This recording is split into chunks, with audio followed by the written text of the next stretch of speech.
The alarms are screaming before I even open my eyes. I am Vren Kalo, third observer of the Convergence fleet, and I am flat on the floor of a human ship with smoke pouring through a cracked vent above me. My ears are ringing. My hands are shaking. Somewhere close, metal is groaning like it wants to give up and die. I was not supposed to be here. I was supposed to be studying wreckage, cataloging weapons, reading dead systems for clues about how this war keeps slipping through our fingers. Instead, I am pinned under a fallen support beam on the human cruiser Halcyon, boarding party scattered, my translator earpiece sparking against my skull, and a small orange animal is sitting 3 feet away from me, watching me with complete and total calm. The animal's name, according to the tag on its collar, is Pepper. It does not look afraid. It does not look like it understands that the ship is dying around us. It simply sits, tail curled around its paws, staring at me with yellow eyes, while the world falls apart. I hear boots on the deck plating. A human comes around the corner fast, weapon raised, and stops the moment she sees me pinned. She is young, dark-haired, breathing hard, blood on her sleeve that is not mine, and might not even be hers. Her name tag reads Ellen Brooks. She does not shoot me. She should shoot me. Instead, she looks at the cat, then at me, then back at the cat, and something in her face changes. "Move and I put you down," she says, and I believe her completely. But she does not move to finish me. She moves to the beam instead, throws her whole weight against it, and drags it off my legs like it weighs nothing at all, though I can tell from the strain in her jaw that it does. I do not understand why she saved me. I still do not fully understand it, even now, telling this story after everything that happened. But I remember the cat rubbing against her ankle the second she straightened up, and I remember her voice dropping into something soft and steady as she said, "Good girl, Pepper. Stay close," before her eyes snapped back to me, hard as steel again. She drags me into a maintenance corridor as the ship shudders under another impact. Sparks rain from a broken conduit. She presses her back against the wall, weapon still trained on me, but her breathing is already slowing down, faster than any human should be able to manage under this much pressure. I watch her do it. I watch the cat curl against her boot, purring, completely unbothered by explosions 2 decks away, and I watch Ellen's shoulders drop half an inch with every slow breath the animal takes. I ask her, through my cracked translator, why she is not afraid.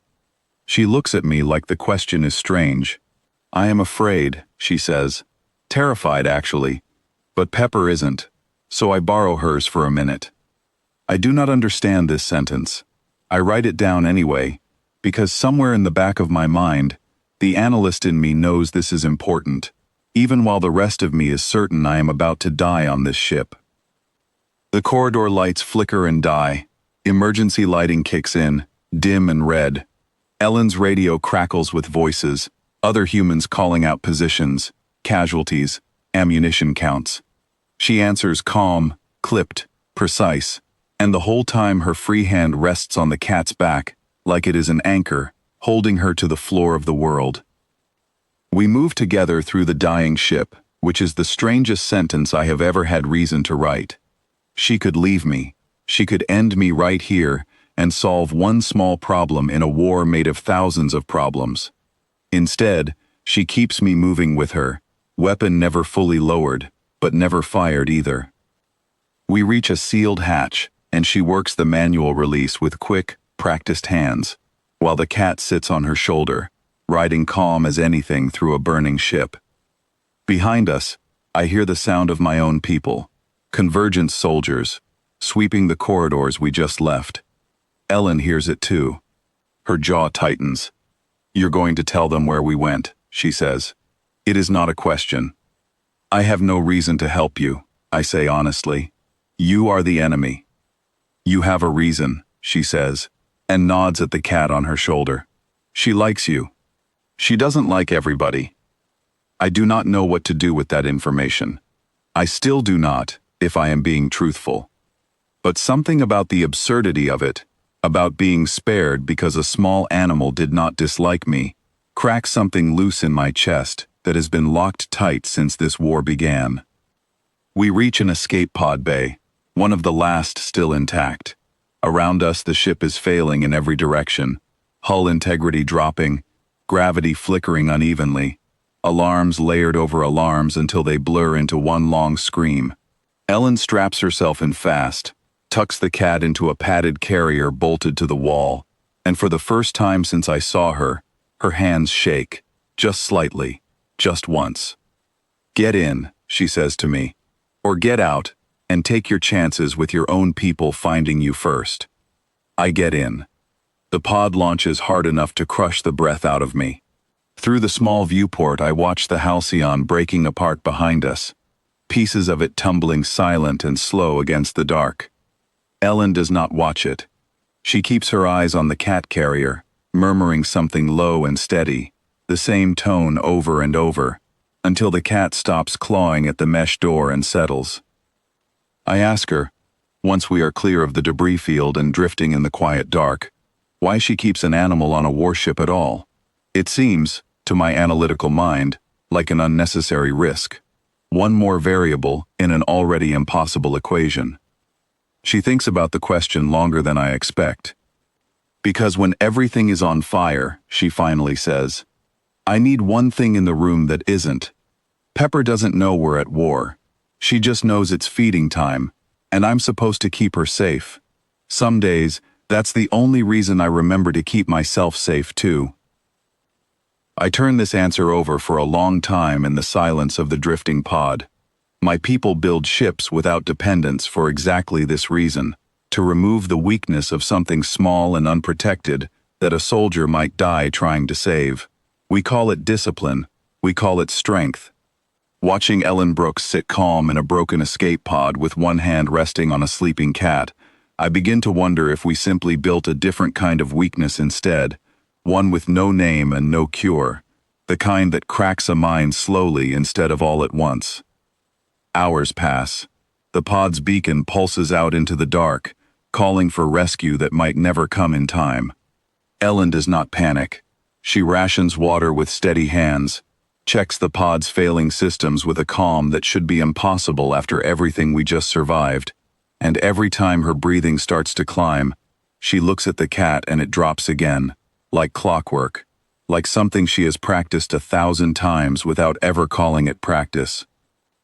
I realize, somewhere in that long silent drift, that I am no longer thinking of her as an enemy. I am thinking of her as a person who found a small, strange trick for staying whole in a war built to break everyone it touches, and who never once had to explain it to anyone, because it never needed explaining. It simply worked. A signal breaks through the static near the end of our air supply, a human rescue ship closing fast. Ellen's whole body sags with relief, and for the first time she laughs, short and surprised, and scratches the cat behind its ears through the mesh of the carrier.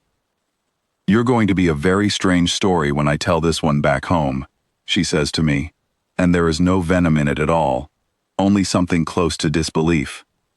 When the rescue ship pulls us in, her people surround the pod fast, weapons raised, ready for exactly the kind of danger I represent. Ellen steps out first, cat carrier in one hand, and raises her other hand flat and open. "He's not a threat," she says, nodding back at me. "Stand down." They do not understand her. Not fully, not yet.